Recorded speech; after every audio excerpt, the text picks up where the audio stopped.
Friends, welcome to चस्का channel. उम्मीद है आप सब लोग खैरियत से होंगे। आज हम फिर आपके लिए हाजिर हुए एक नई डिश लेकर, और वो है बीफ चिली विथ ग्रेवी।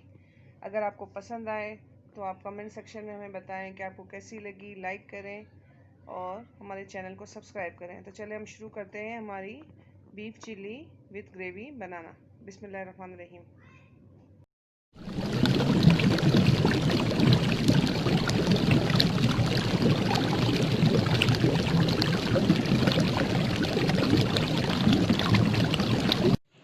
हम शुरू करते हैं हमारी बीफ चिलीज़ बनाना, जिसके लिए हमने मीट लिया है, जिसको हमने स्ट्रिप्स की शक्ल में यानी कि जूलियन कटिंग होती है वो लिया है। अगर आपके पास अंडर कट का अवेलेबल हो तो आप अंडर कट का लें, वरना आप नॉर्मल भी ले सकते हैं। अंडर कट में ये होता है कि वो जल गल जाता है। मैंने 1.5 टेबल स्पून सिरका लिया था, जिसमें मैंने लहसुन पाउडर भिगो दिया था, क्योंकि लहसुन पाउडर जब हम एक दफ़ा पैकेट खोल लेते हैं तो हवा लग के वो हार्ड हो जाता है, इसलिए मैंने इसको भिगो दिया था ताकि वो मेल्ट हो जाए। साथ ही मैंने हाफ़ टेबल स्पून इसमें meat tenderiser, half table spoon ginger powder यानी कि अदरक पाउडर, और ये मैंने वाइट पेपर और ब्लैक पेपर का मिक्सचर लिया है। आप सिंगल भी जो आपकी पसंद हो आप ले सकते हैं। अगर आप सिर्फ वाइट का बनाना चाहें सिर्फ वाइट में बना लें, जिससे अगर ब्लैक में बनाना चाहते हैं ब्लैक में बना लें, वो आपकी अपनी चॉइस है। लेकिन ये दोनों का ज़रा मिक्स होता है तो टेस्ट दोनों का ही इसमें डेवलप होता है। इसको आप पेस्ट बनाएं और आप इसको मैरिनेट करके रख दें। अगर आपका अंडर कट होगा तो आधा घंटा मैरिनेशन काफ़ी है। अगर दूसरा जो पोर्शन होता है मीट का वो होगा तो उसको ज़रा टाइम लगेगा। अब हम इसको अच्छी तरह से मिक्स करके रख देते हैं। मिक्स करके हम इसको फ्रिज में रख देंगे। इसको हमने अच्छी तरह से मैरिनेट करके रख दिया है। नमक हमने अभी इसमें इसलिए नहीं डाला क्योंकि बाज़ दफ़ा नमक जो गलाने की जो होती है क्वालिटी उसको कम कर देता है, तो नमक हम इसको जब फ्राई करेंगे उस वक्त हम इसमें नमक ऐड करके फ्राई करेंगे। मैरिनेशन में हमने नमक नहीं डाला। अब हम इसको 2 घंटे के लिए फ्रीज़र में रख देते हैं। हमारा गोश्त अच्छी तरीके से मैरिनेट हो चुका है। अब मैं इसमें 1 टेबल स्पून नॉर्मल जो लीफ होती है बराबर, वो मैं लाल मिर्चें डाल रही हूँ, और हाफ़ टेबल स्पून नमक। इसको मैं अच्छी तरह से मिक्स करूँगी। नमक मैंने आपको बताया था कि इसलिए पहले हमने नहीं डाला था कि बाज़ दफ़ा वो गलने में प्रॉब्लम करता है, यानी कि वो हार्ड कर देता है चीज़ को, तो सही से गलती नहीं है। इसको बस हम 2-4 मिनट छोड़ेंगे इसको, और इतनी देर में हम हमारा कॉर्नफ्लोर स्टार्च रेडी कर लेते हैं। ये मैंने हाफ़ कप जो कॉर्नफ्लोर है उसको मैंने डिश में बिखरा लिया है, फैला लिया है, और इसमें मैं 1 टीस्पून नमक डालूँगी ताकि हमारा कॉर्नफ्लोर भी हो जो वो बिल्कुल फीका फीका ना रहे और उसमें ज़रा टेस्ट अच्छा सा आए, वरना फिर बिल्कुल अगर हम नमक नहीं डालेंगे तो उसका टेस्ट अच्छा नहीं होगा। इसको मैं अच्छी तरह से मिक्स कर लेती हूँ, और हम जो हमने गोश्त रेडी किया था उसकी स्ट्रिप्स में साथ साथ इसमें डालती जाऊँगी सारी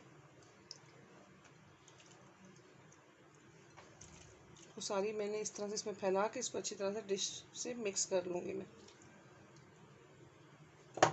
ये मैंने सारी इसमें स्ट्रिप्स निकाल ली हैं। अब इसको मैं अच्छी तरह से इसमें कॉर्नफ्लोर के साथ मिक्स करूँगी ताकि कॉर्नफ्लोर इनके साथ अच्छी तरह से लिपट जाए।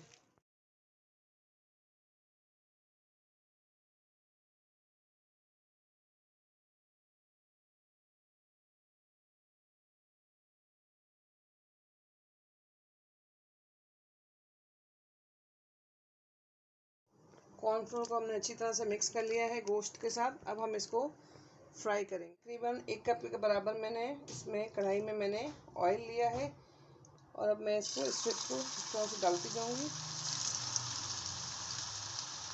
सारी स्ट्रिप्स मैंने एक साथ ही डाल देनी है। अब हम इसको साथ साथ चम्मच चलाते जाएंगे और मीडियम टू लो फ्लेम पे इसको पकाएंगे ताकि सारी हमारी अच्छे तरीके से फ्राई हो जाए। ये गोश्त हमारा तकरीबन पक ही चुका है। अब हम इसमें डालेंगे वेजिटेबल्स। वेजिटेबल्स में मैंने ली है शिमला मिर्च, वो भी जूलियन कटिंग की है, यानी कि जिस तरह से हमारा गोश्त स्ट्रिप्स में कटा हुआ था, तो इसका तरीका यही होता है, टिप यही होती है कि आप अगर पास्ता के साथ बना रहे हैं तो उसको क्यूब्स में कटिंग करें, अगर चावलों में डाल रहे हैं तो छोटे छोटे पीस करें, अगर आप स्पैगेटी या इस तरह से जूलियन कटिंग वाली चीज़ें होती हैं तो आपने अपनी वेजिटेबल्स को भी जूलियन कटिंग में ही लेना होता है। तो ये हैं शिमला मिर्चें, स्प्रिंग अनियंस हैं, मैंने ऊपर का पोर्शन भी लिया है। एक मीडियम साइज़ की मैंने स्वीट अनियन भी ले ली थी, उसको भी मैंने इस तरह से जूलियन कटिंग की है। जो हमारी जो नॉर्मल मिर्चें होती हैं वो मैंने थोड़ी सी जो रेड और ग्रीन मिक्स थी उस टाइप की ली है, ताकि ज़रा इसका कलरफुल रहे और अच्छा सा कलर आए। अगर आप ये वाली ना यूज़ करना चाहें और अगर आपके पास ना हो और अगर आपको रेड वाली शिमला मिर्ची अवेलेबल हो तो आप वो भी डाल सकते हैं।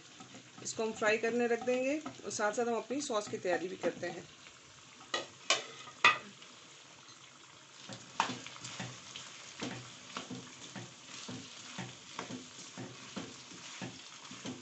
ये हमारी इसी के साथ ही बीफ के साथ ही फ्राई हो जाएंगी।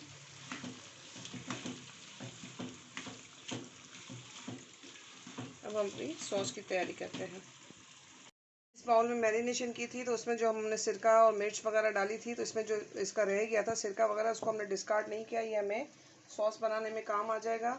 तो इसमें मैंने डाला है 1/2 टेबल स्पून नमक, क्योंकि हमने उसमें जो नमक डाल चुके हैं।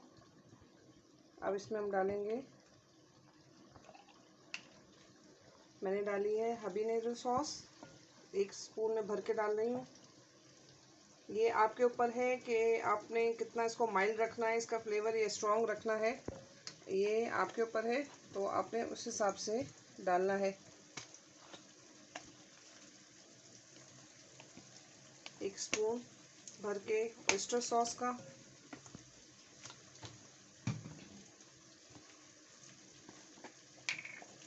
इसको मैंने 1 स्पून लिया है सराचा सॉस का। इससे जो मैं चीज़ें यूज़ कर रही हूँ इससे इसका टेस्ट जो होगा वो बहुत ही स्ट्रॉन्ग होगा। और साथ में मैंने टोमेटो जैलेपिनो का 1 स्पून लिया है। 2 स्पून में भर के इसमें सिंपल जो हमारी टोमेटो केचप होती है वो मैंने ली है। इसको मैंने अच्छी तरह से मिक्स कर लेना है। ये हमारा जो बीफ था और वेजिटेबल्स थी वो अच्छी तरह से फ्राई हो चुकी हैं। हमारी जो वेजिटेबल्स हैं हमने उनको सॉफ्ट नहीं करना, हमने उसको क्रिस्पी से रखना है। अब हम इनको निकालते हैं एक प्लेट में और सॉस रेडी करते हैं। इसी पैन में जिसमें हमने गोश्त किया था उसी में ही हम हमारे सारी जो सॉसेस के लिए हमने चीज़ें रेडी की थी उसको हम डाल देते हैं।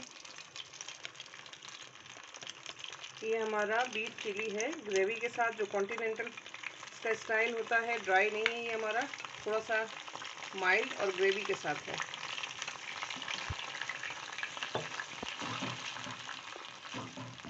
इसको हमने बस 4-5-6 मिनट स्टर फ्राई करना है, यानी कि सौते करना है। ये हमारी सॉस रेडी हो चुकी है। अब हम हमारा जो रेडी था बीफ और वेजिटेबल्स वो इसमें ऐड कर देते हैं। ये देखें, हमने सॉस के साथ हमारे बीफ को वेजिटेबल्स को अच्छी तरह से मिक्स कर लेना है। ये देखिए हमारा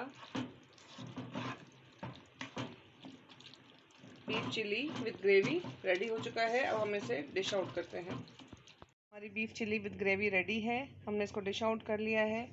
आप बनाएं, खाएं, पसंद आए तो हमें कमेंट सेक्शन में ज़रूर बताएं कि आपको कैसा लगा। इसको लाइक करें, नए देखने वाले हमारे चैनल को सब्सक्राइब करें और बेल आइकन के बटन को दबाएं ताकि हमारी वीडियोज़ अपलोड होते ही आपको मिल जाए। अल्लाह हाफिज़।